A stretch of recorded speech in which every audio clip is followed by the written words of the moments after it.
This is another sign of the times, an analysis and a commentary.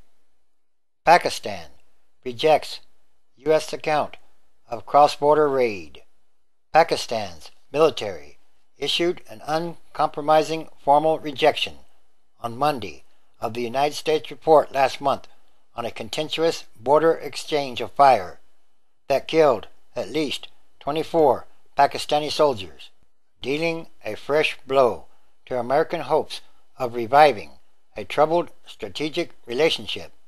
In a statement, Pakistan's military press office described the American account of the November 26 exchange as factually not correct, accused the United States of failing to share information at any level, and rejected any responsibility for the bloody incident. In the exchange, American AC-130 gunships flew 2 miles into Pakistani airspace to return fire after Pakistani troops attacked an American-Afghan ground patrol across the border in Afghanistan. It was the Pakistani military's first public comment on the American report since immediately rejecting it when it was released nearly a month ago. The American investigation, led by Brigadier General Stephen Clark of the Air Force, described a chain of errors, delays, and conflicting protocols between American and NATO troops that ultimately prevented the United States warplanes from identifying the Pakistanis as friendly forces until 24 were dead and 13 others were wounded. The inquiry also blamed Pakistan, saying its military had failed to inform NATO of the location of new military posts along the long, often poorly marked border.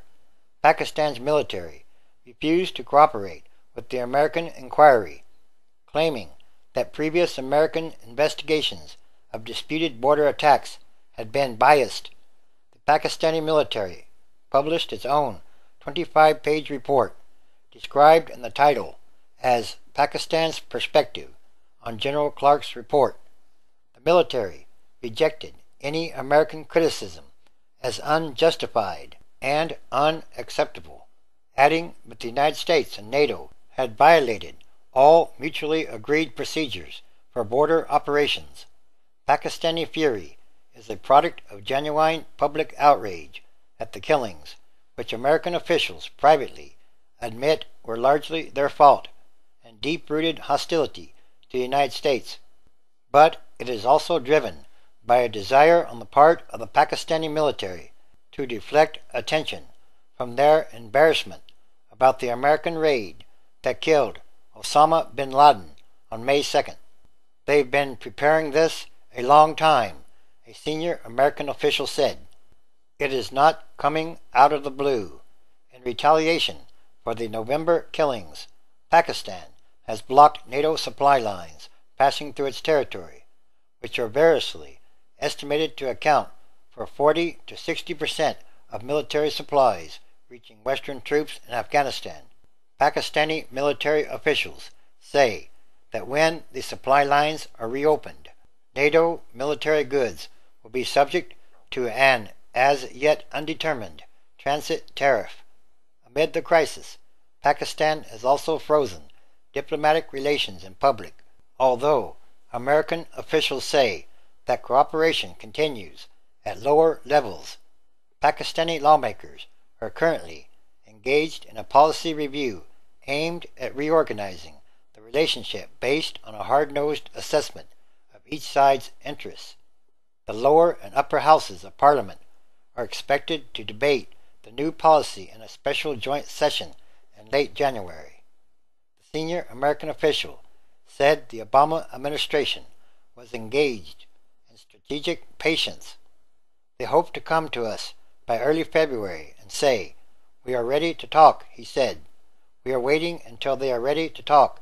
Now they appear to be getting closer to that place. The crisis has also affected CIA operations in Pakistan's tribal belt. In December, the Pakistani military ejected American operations from an air base used to mount drone strikes against militant targets. drone attacks stopped in December, but resumed January 10th. The latest strike took place on Monday morning in North Waziristan, in a village called Degan. Witnesses said that a drone fired several missiles at a house, killing 4 people. Press reports in Pakistan have suggested that the leader of the Pakistani Taliban was killed in a January 12th CIA strike, but a senior Pakistani intelligence official said that there was no confirmation one way or the other. The troubled relationship has also hurt tentative American efforts to explore so-called peace talks with Afghanistan's Taliban insurgents, as a major troop reduction scheduled for 2014 draws near. The State Department's envoy to the region, Mark Grossman, who is leading the effort, recently postponed a planned trip to Islamabad after Pakistani officials declined to meet with him in Kabul. A spokesman for the NATO-led International Security Assistance Force declined to comment on the Pakistani report, but stressed that hard lessons had been learned from the exchange of fire. In other words, it seems to be that we are already at war with Pakistan in some kind of way. So, what will be the end result of these things? Everything is connected, and everything is numbered. It's also called fate or destiny, because it's about what kind of world are we leaving to the future generations. This too is another sign of the end of times as we know them, Transition Day, which is a time of extraordinary happenings, changes, and events. Luke chapter 21, verse 25. And there shall be signs in the sun, and in the moon, and in the stars, and upon the earth distress of nations, with perplexity, the sea and the waves roaring. 26. Humans' hearts failing them for fear, and for looking after those things which are coming on the earth, for the powers of heaven shall be shaken. 27. And then shall they see the Son of Man coming in a cloud, with power and great glory. 28. And when these things begin to come to pass, then look up and lift up your heads, for your redemption draws near. Everything that must change, quickly or rapidly, and for the better. It's time for the manifestation of prophecy, and all these are more signs. So, what could possibly happen? Revelation chapter 17, verse 15. And he saith unto me, the waters which thou saw, where the whore stands, are peoples, and multitudes, and nations, and languages. 16.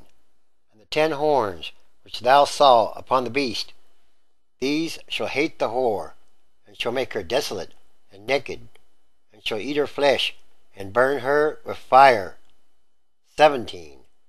For God has put in their hearts to fulfill his will, and to agree, and give their kingdom or nation unto the beast, until the words of God shall be fulfilled. 18. And the woman which thou saw is that great city, which reigns over the kings and leaders of the earth. Chapter 18. And after these things I saw another angel come down from heaven, having great power, and the earth was lightened with his glory. 2. And he cried mightily with a strong voice, saying, Babylon the great is fallen, and is become the habitation of devils, and the hold of every foul spirit, and a cage of every unclean and hateful bird. 3. For all nations have drunk of the wine of the wrath of her fornication, and the kings and leaders of the earth have committed fornication with her, and the merchants of the earth are waxed rich through the abundance of her delicacies and luxuries. 4. And I heard another voice from heaven, saying, Come out of her, my people, that ye be not partakers of her sins, and that ye receive not of her plagues. 5. For her sins have reached unto heaven, and God has remembered her iniquities. Again, yes, it's time for the manifestation of prophecy.